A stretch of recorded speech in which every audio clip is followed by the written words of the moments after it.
Kota tanpa buku.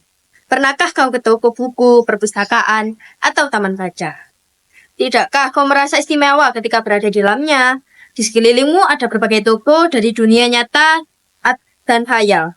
Tempat yang pernah kau kunjungi dan yang belum kau kunjungi. Informasi dan cerita dari masa lalu, masa kini, dan masa depan. Semua berpadu, semua berada dalam genggamanmu. Saat berada di antara buku, tidakkah kau merasa menjadi raja dan ratu? Ruang dan waktu seolah menyatu tanpa batas. Kau bisa terbang, melintasi sekat negara, dan melewati berbagai zaman. Kau bisa menyelam ke samudra, melayang ke angkasa, bercanda dengan aneka satwa, dan berkelana di tengah padatnya kota, dan juga di rimba raya. Kau tahu, buku adalah jendela dunia, kunci pengetahuan, dan kunci wawasan. Muhammad Hatta, sang proklamator, berkata, aku lelah di penjara asalkan bersama buku. Karena dengan buku, aku bebas.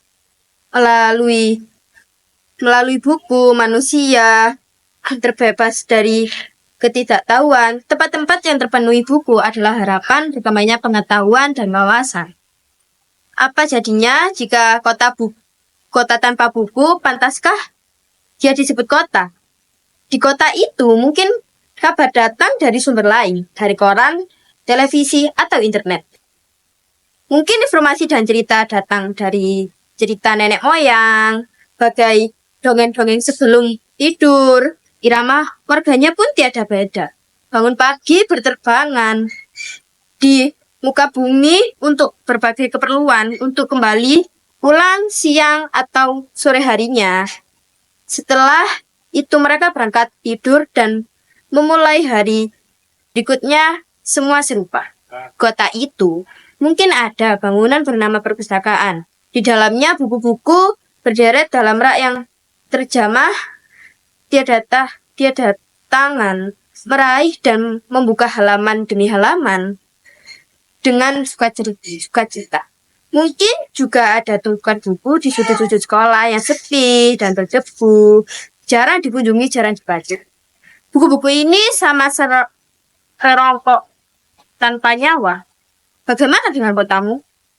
Mungkin kau tinggal di tengah kota yang megah, atau di gang sempit, di desa terpencil, di sisi pesisir, atau di kaki gunung. Adakah perpustakaan, taman baca, atau toko buku di dekat rumahmu?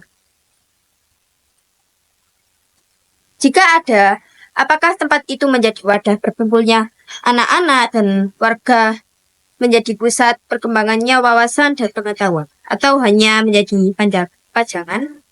Maukah kau menjadi orang yang menghidupnya? Aku bisa mengunjunginya dan mengajak teman membaca dan berbagi cerita di sana.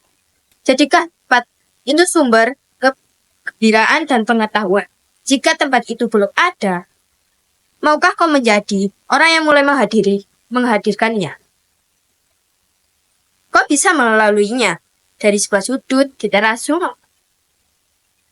Ajak teman-temanmu memulai langkah baru.